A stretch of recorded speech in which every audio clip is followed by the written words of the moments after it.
Assalamualaikum warahmatullahi wabarakatuh. Kembali berjumpa dengan saya Irsbunu Arif dari Forum News Network. Sekarang ini kalau kita amati berita makin ramai, makin seru ya. Ini ada soal Pak SBY soal sistem proporsional dan tertutup dan kemungkinan chaos.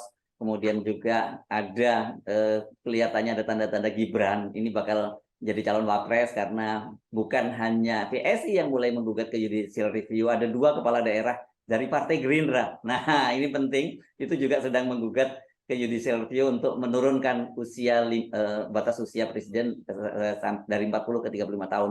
Dan tentu saja kita yang tetap ini ada kaitannya dengan kemarin wawancara Pak Yusuf Manandi, ya pendiri CSIS yang diwawancara dengan Rossi di TV ya, di Kompas TV. Saya akan mengajak Anda ini karena ini kaitannya juga dengan Anies, karena kan jelas di situ bahwa idealnya itu calon presiden itu hanya 2 gitu, dan itu berarti Anies tidak masuk bagian dari itu. Saya ngajak Anda untuk ngobrol dengan salah satu timnya Pak Anies di tim 8 Koalisi Perubahan untuk Persatuan, Pak Sudirman Said. Assalamualaikum, Chief. Waalaikumsalam Mas Ersu, sehat-sehat ya. Alhamdulillah segar. Ya, kita harus tetap sehat dan waras dalam situasi saat ini ya. Tetap waras, tetap dingin ya, Yes. melihat situasi supaya seluruh langkah kita itu betul-betul fokus pada tujuan memperbaiki situasi bernegara. Yes. Oke, ini karena bagaimanapun Anda tim Anies, tentu saya mesti tanyakan pada Anda soal komentar Pak Yusuf Wanandi itu yang menyatakan soal desain calon presiden itu hanya 2, dan itu kan berarti ya Pak Anies itu harus disingkirkan gitu. Dan kalau ini kebetulan kita ini kan orang-orang lama ya, jadi ngikutin perkembangan CIC di masa di Orde Baru gitu. Ini kan memang betul-betul lembaga think tanks yang digunakan oleh Orde Baru zaman Pak Harto sebelum kemudian Pak Harto bermesraan dengan ISMI kan gitu ya. Dan saya melihat ini kelihatannya mereka ini sekarang khawatir dengan hantu yang mereka ciptakan sendiri. Apa sih hantu yang mereka ciptakan itu waktu itu di CSIS ini, sama dengan Frame Corporation yang jadi di Amerika yang mereka betul-betul memang jiplak di Indonesia, ya hantu itu hantu umat Islam. Dan saya kira tetap saja Anies diposisikan dalam situasi semacam itu, dalam posisi semacam itu. Ya,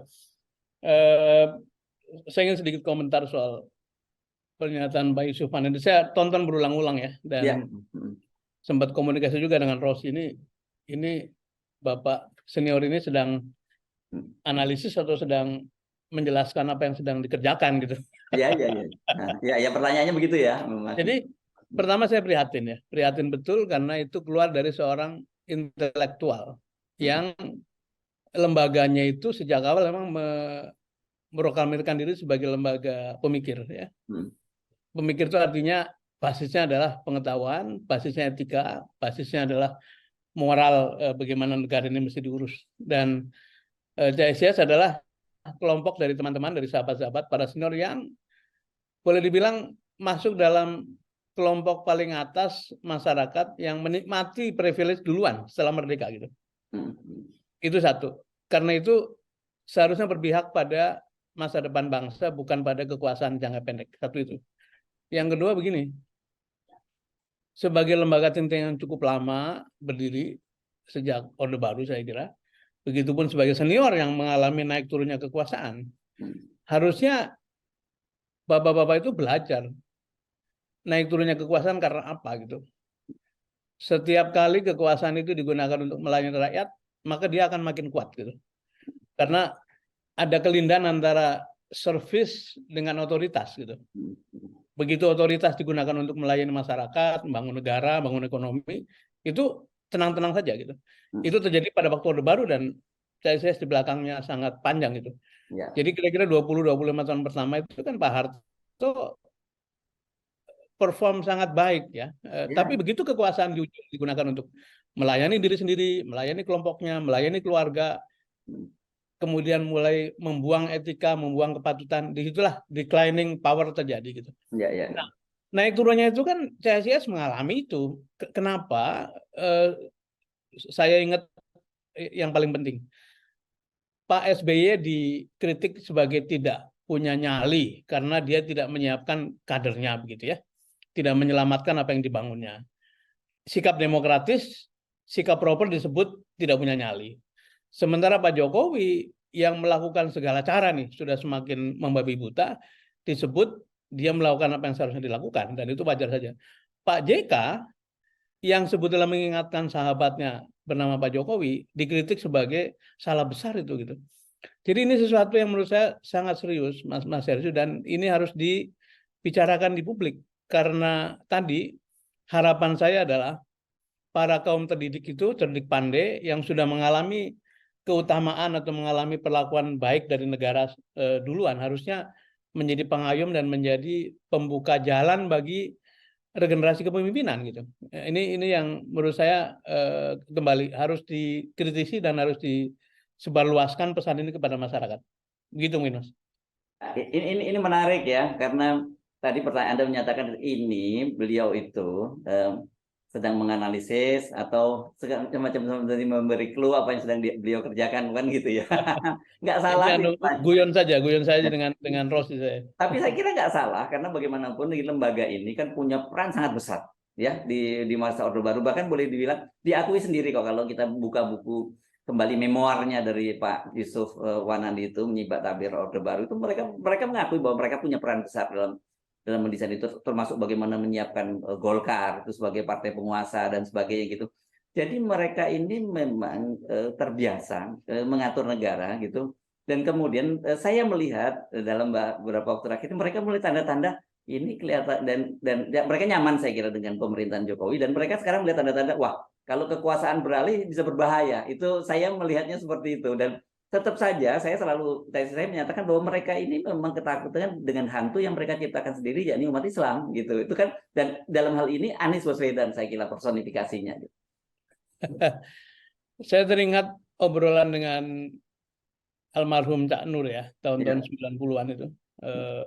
90 sampai 2000 kan kita kebetulan sangat dekat. Jadi saya bertemu pertama kali di Washington, saya undang diskusi dalam forum mahasiswa, kemudian kembali menjadi bagian dari komunitasnya. Bahkan tahun-tahun 2000 awal itu kita juga sempat mendorong Cak Nur untuk maju sebagai calon presiden waktu itu. Tentu satu eksperimen yang dianggap naif karena Cak Nur bukan politisi, tapi proses itu membawa banyak sekali pelajaran. Antara lain begini, beliau mengutip obrolan dengan Pak Murdiono, gitu ya. Pak Murdiono itu diajak ngomong sama Pak Harto.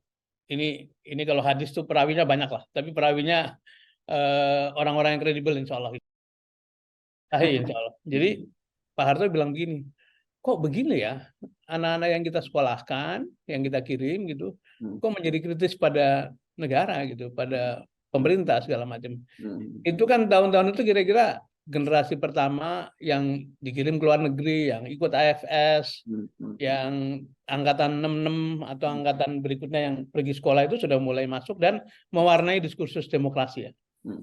Nah, sementara ketika itu, tahun-tahun itu kira-kira itu sudah mulai kekuasaan itu karena karakternya kekuasaan terlalu lama pasti melenceng-lenceng. Maka ketemulah itu tubrukan antara pandangan kritis normatif dengan praktek kekuasaan itu gitu. Nah, jawaban Pak Murdiono menarik tuh. Pak Presiden ini kita ngomongin tiga-tiganya sudah nggak ada, tapi mungkin jejaknya bisa dicari dalam buku-buku tulisan Cak Nur. Pak Presiden itu adalah yang disebut sebagai unintended consequences dari pembangunan. Jadi konsekuensi yang tidak disengaja, yang disengaja itu kan membuat rakyat itu pintar, membuat rakyat itu cerdas gitu ya. Tapi konsekuensinya memang mereka lebih kritis. Nah, mari kita kembali pada soal Anies tuh. Bila orang seperti Anies dimusuhi, maka kita sedang menghujat buah dari pembangunan, buah dari kemerdekaan, buah dari memajukan kesejahteraan umum, mencerdaskan kehidupan bangsa. Karena orang seperti Anies itu jumlahnya ratusan ribu, bahkan mungkin jutaan gitu. Yaitu generasi-generasi, barangkali Anies beruntung karena kakeknya sudah generasi terdidik. Tapi orang seperti saya ini, saya tidak menyamakan dengan Pak Anies. Orang seperti saya ini, keluarga itu yang masuk SMA saya, yang masuk perguruan tinggi saya gitu, apalagi sampai bergaul seperti orang seperti Mas Hersu ini, dan orang seperti saya ini jumlahnya jutaan barangkali gitu. Jadi Indonesia ini sedang dipenuhi, sedang panen orang-orang yang tadinya duafa, buta huruf, miskin, menjadi kelas menengah. Ya. Dan kalau yang disebut adalah ketakutan hantu pada Islam, salah besar karena mayoritas adalah umat Islam yang sedang naik kelas itu. Jadi kita menghadapi kenyataan yang memang mau tidak mau sebagai buah dari kemerdekaan, buah dari pembangunan, buah dari Orde Baru dan seterusnya itu memang mayoritas rakyat sedang menaiki kelasnya gitu, baik dari segi ekonomi maupun pendidikan. Sederhana sekali nih contohnya. Pergilah ke bandara-bandara dari mulai Lombok, Mataram, Makassar, Balikpapan, Semarang, Jogja. Sepanjang tahun orang itu pergi umroh gitu. Ya, ya. Itu gejala middle class. Nah, kalau kemudian itu dianggap sebagai ancaman, menurut saya sih itu keliru besar. Nah, dalam urusan politik, orang seperti Anies itu menjadi harapan dari kelas menengah baru gitu, yang terdidik, yang kemudian ingin juga berpartisipasi dalam memajukan negaranya. Jadi sekali lagi saya katakan, bila gejala Anies Baswedan dianggap sebagai ancaman, maka kita sedang mengingkari buah dari kemerdekaan. Kita sedang mengingkari buah dari pembangunan. Kita sedang menahan laju bahwa kemerdekaan ini menciptakan kaum terdidik, kaum-kaum yang lebih berdaya. Dan itu menurut saya tidak punya tempat di Republik ini gitu. Ya. Oke. Ya, oke. Tapi saya sedikit ralat ya, Anda ya. Anda tadi menyebut kelas menengah. Enggak, Anda itu udah kelas elit. Orang udah pernah elit di negeri ini karena udah pernah jadi menteri, masa kelas menengah. Ya, itulah apa namanya. Pokoknya kalau dulu tuh makannya susah, sekarang ya Yes, oke. susahnya memilih makanan yang mana mau dimakan, Ya, kira-kira gitu ya. saya sering bercanda begitu dengan anak-anak ketika misalnya kok anaknya lebih tinggi lebih besar gitu ya. Kalau dulu kami makan telur satu dibagi 4, kalau sekarang 4 dimakan sendiri oleh anak-anak. Itu curhat masa lalu lah gitu ya. Itu Tapi kita betul sekali, lanjutkan. Mas. Ya. Ya, kita lanjutkan tadi. Kenapa saya sejak awal penting untuk kita memahami cara berpikir orang seperti Pak Yusuf Wanadi? Kan pengakuan yang paling jujur itu di memoarnya ya. Tentu ada yang disembunyikan, tapi kalau kita sempat membaca memoarnya Pak Yusuf Wanadi itu sangat terbuka beberapa pengakuan-pengakuannya, bagaimana dia memang sejak awal dia pertama kali dia ini kan angkatan 66 gitu yang waktu itu menggunakan Islam sebagai sekutu karena dia dianggap sebagai lawan alami, musuh alami dari PKI. Tapi ketika di dalam tengah perjalanan kan itu menyingkirkan umat Islam kan gitu, itu yang jelas itu di ngajar. Nah, mereka ini kelihatannya dengan situasi sekarang ini merasa sangat khawatir soal itu gitu, dan dilemanya ditambah lagi ketika mereka misalnya katakanlah sekarang berhasil menyingkirkan Pak Anies katakanlah gitu desainnya, mereka juga terkejut ketika melihat ternyata loh kok ada Pak Prabowo di satu sisi gitu. Yang dulu itu juga dianggap musuh karena bagaimanapun Pak Prabowo dianggap lebih dekat, walaupun Pak Prabowo itu bukan hijau ya, Pak Prabowo itu sekuler, tapi dekat lah dengan kalangan hijau gitu. Kalau saya melihat fenomena ini sebetulnya, mari kita kembali pada kewajaran, pada kepatutan ya. Saya ingat salah satu naskah dari Bung Hatta itu judulnya Tanggung Jawab Kaum Intelijensia. Ya. Itu sebenarnya pidato beliau di hari alumni UI, hari alumni pertama, tanggal 11 Juni 1957. Dan salah satu penggalanya kira-kira itu di samping mengulas peran perguruan tinggi, tapi kira-kira begini, tugas kaum intelijensia atau kaum terdidik atau para sarjana adalah memberi bimbingan atau kepemimpinan jalannya masyarakat dan negara gitu.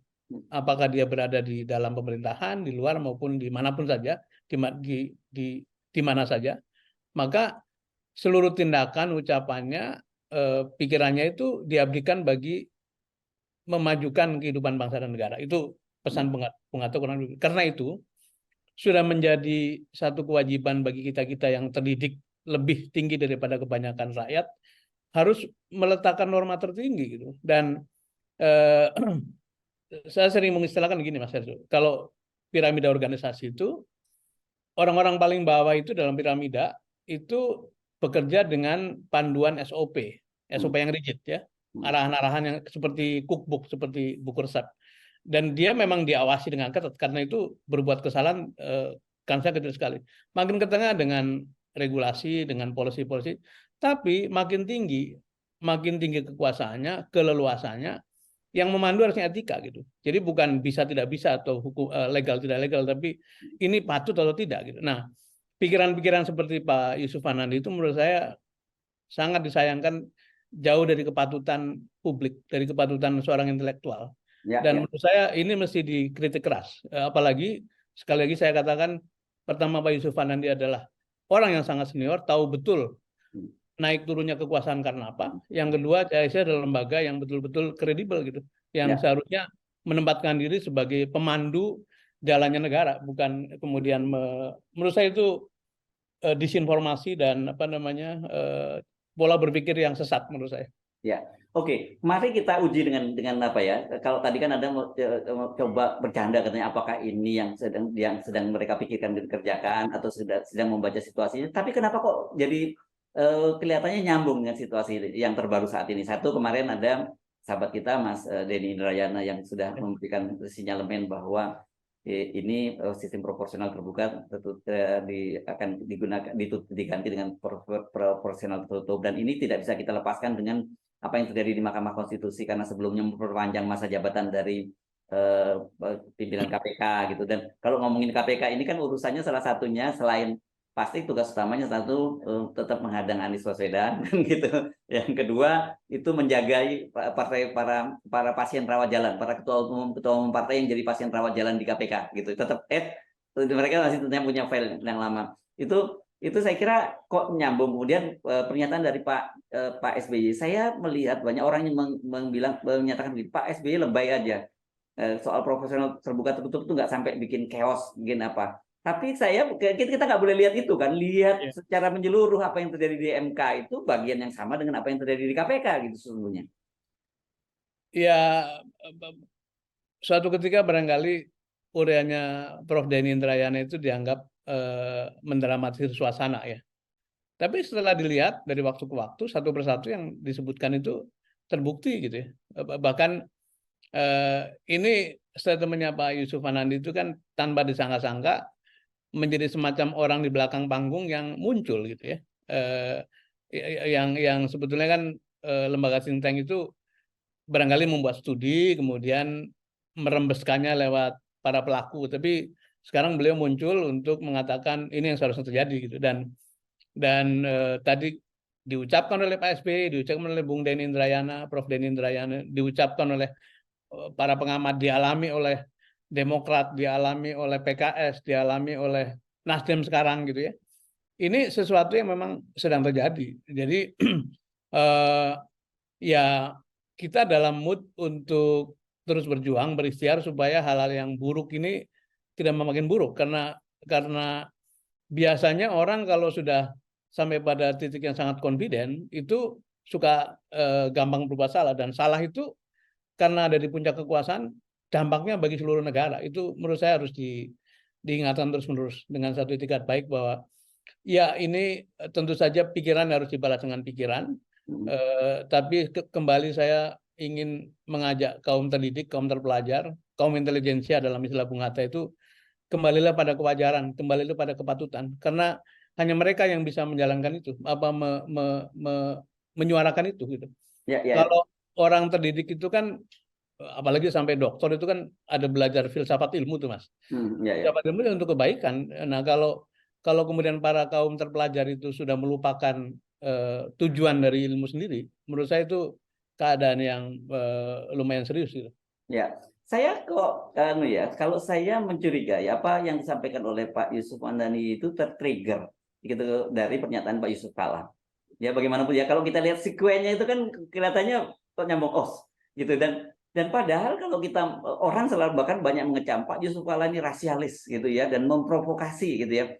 Padahal kalau kita mau duduk dengan tenang, apa yang disampaikan oleh Pak Yusuf Kala itu justru warning itu agar jangan sampai terjadi, kan seharusnya begitu ya, harus dilihatnya.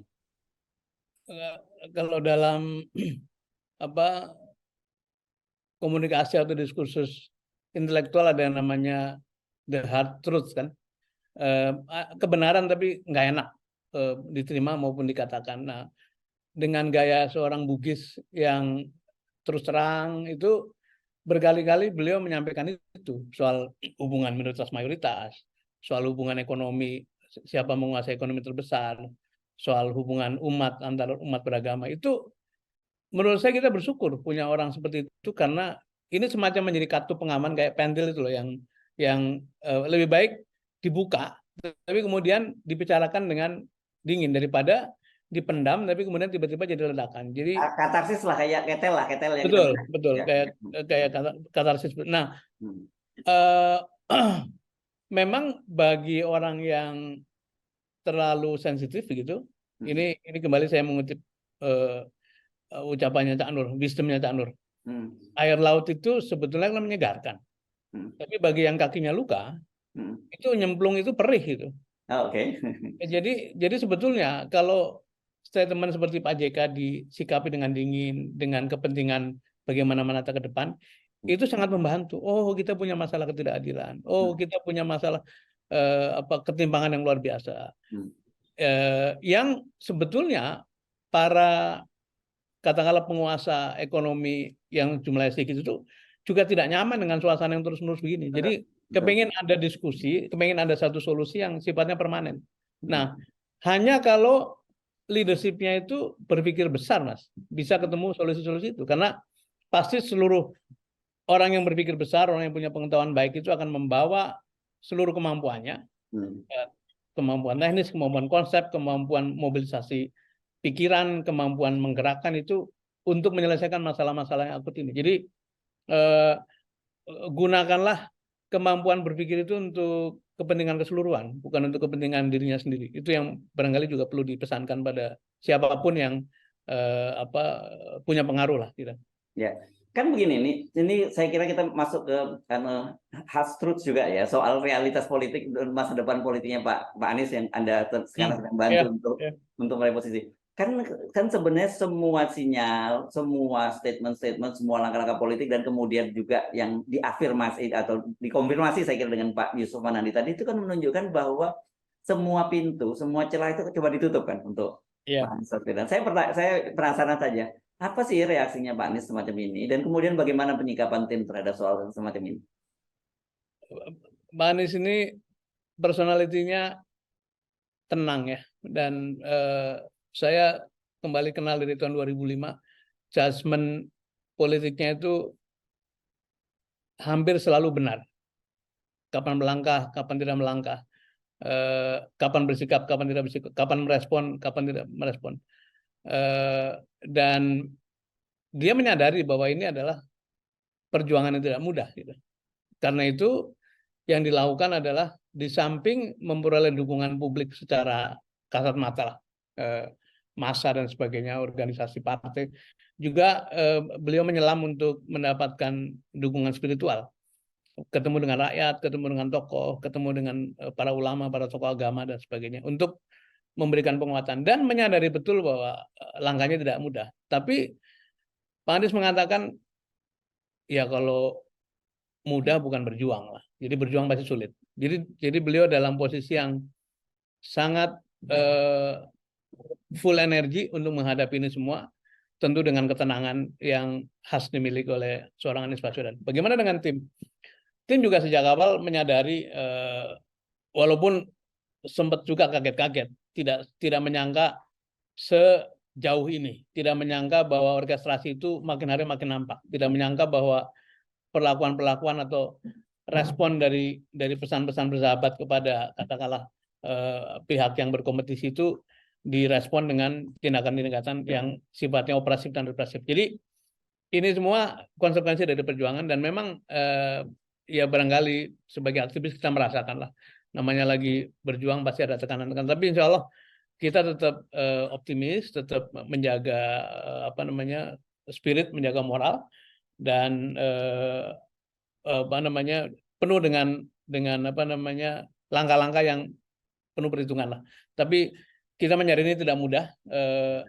Ini justru menjadi satu titik balik atau satu momentum bagaimana kekuatan untuk melakukan perubahan itu dikapitalisir. Gitu.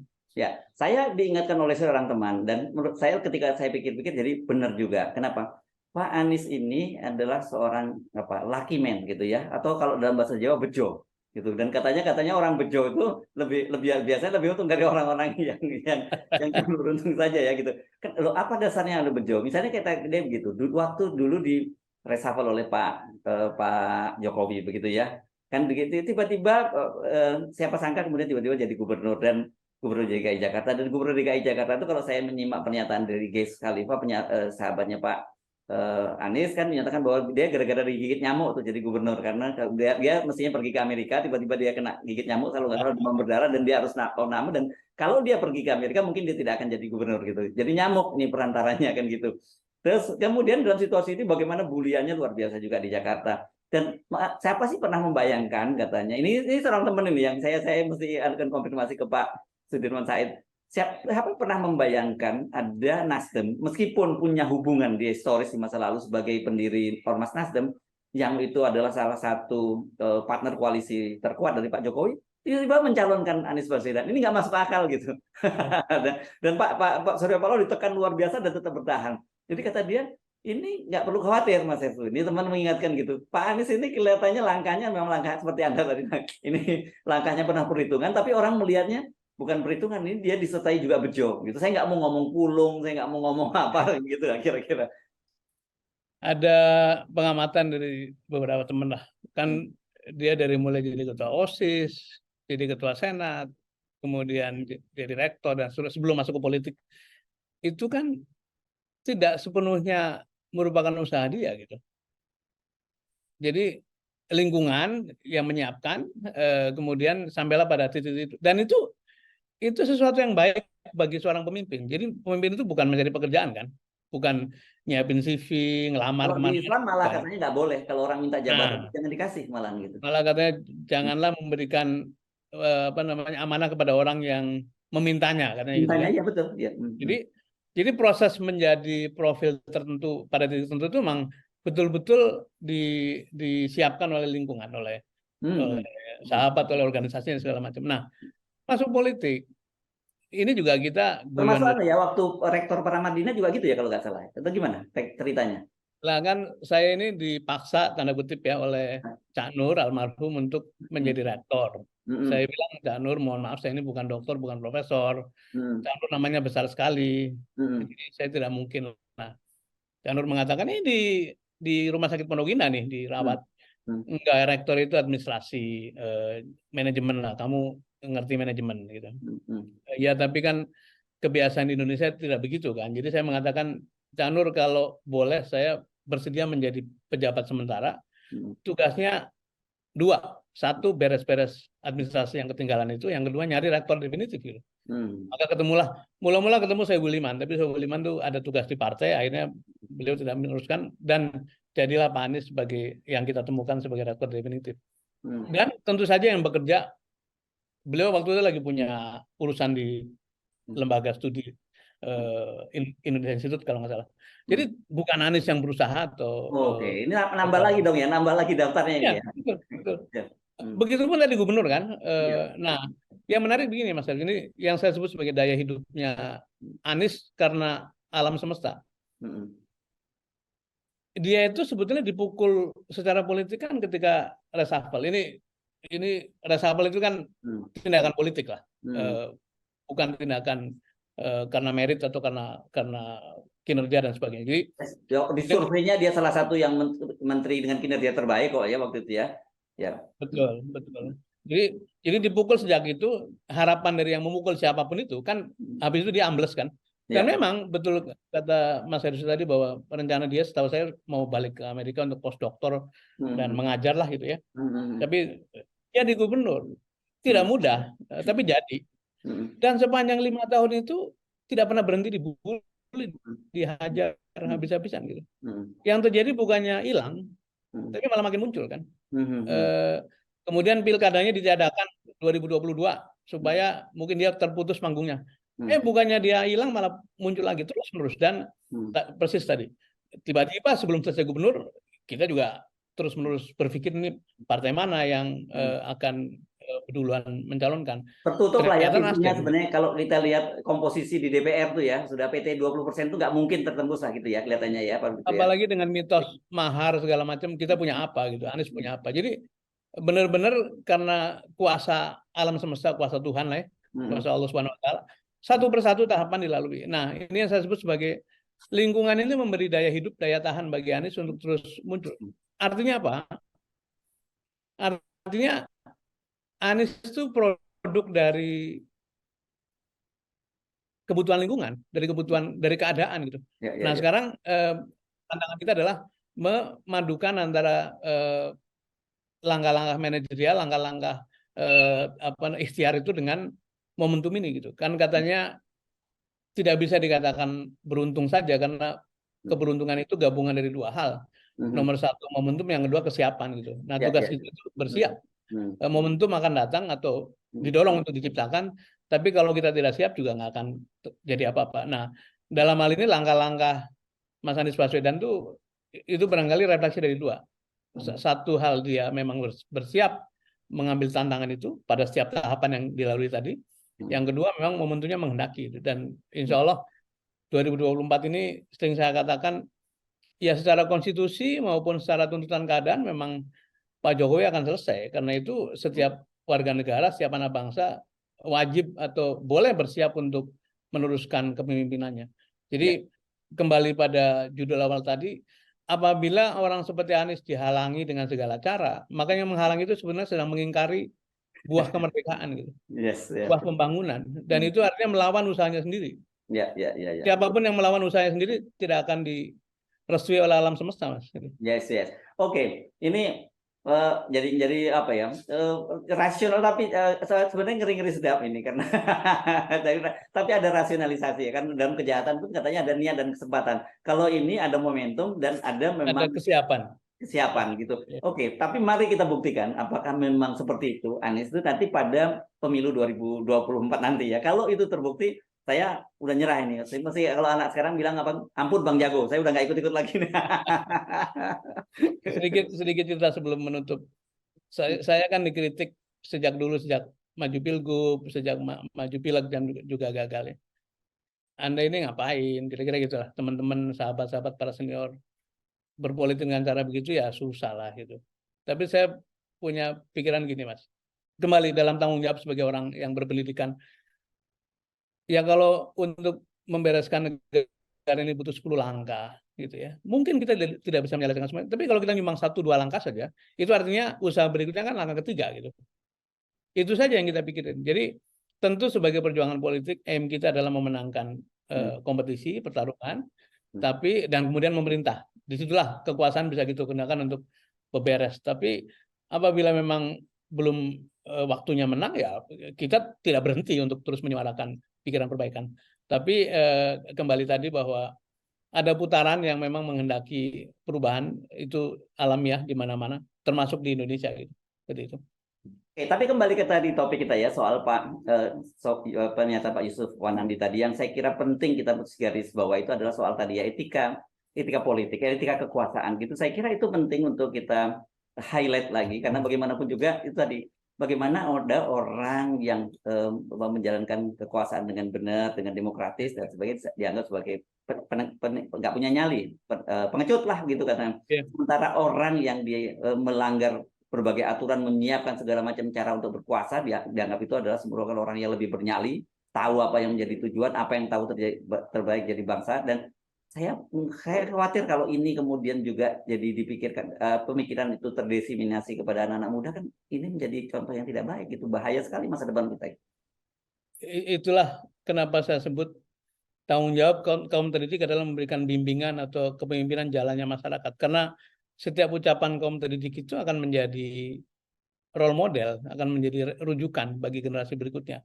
Jadi di antara tugas-tugas para pemimpin politik itu bukan saja mengerjakan tugas hari ini, tapi menciptakan atau membuat satu path atau jalur bagi generasi berikutnya. Kalau jalurnya salah itu kan kasihan generasi berikutnya. Jadi ada tanggung jawab yang sifatnya lebih jangka panjang. Nah, ungkapan, tindakan, pikiran dari para influencer katakanlah itu harus dijaga betul gitu. Dan kembali tadi statement visinya Bung Hatta, apa yang harus dilakukan oleh kaum terdidik itu penting untuk diingat. Dan saya juga ingin mengajak teman-teman ya, para sarjana, orang-orang sekolah, orang yang dimuliakan oleh kemerdekaan itu, kita nggak muluk-muluk deh, kembali pada kepatutan, pada kewajaran. Kalau itu kita kembalikan, maka insya Allah jalannya negara ini akan makin baik. Saya ingin memberi agak suasana contoh-contoh yang sebetulnya di depan mata. Kita tidak pernah ada itu hakim konstitusi memperjuangkan masa jabatannya sehingga dipanjang-panjangkan sampai begitu panjang gitu.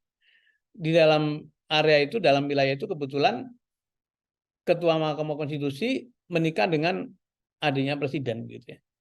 Yang kalau dalam tataran etika sudah tidak mengindahkan kepatutan lagi gitu. Mengapa? Karena Mahkamah Konstitusi itu adalah lembaga tertinggi terakhir yang menjadi tumpuan dari review apakah sesuatu itu konstitusional atau tidak. Kalau kemudian secara persepsi itu tidak independen, itu akan berbahaya. Ini Saya levelnya jadi dewa ya, auditor. rumahnya di atas angin lah ini ya, mereka. Betul, betul. Ya. Saya pernah jadi auditor.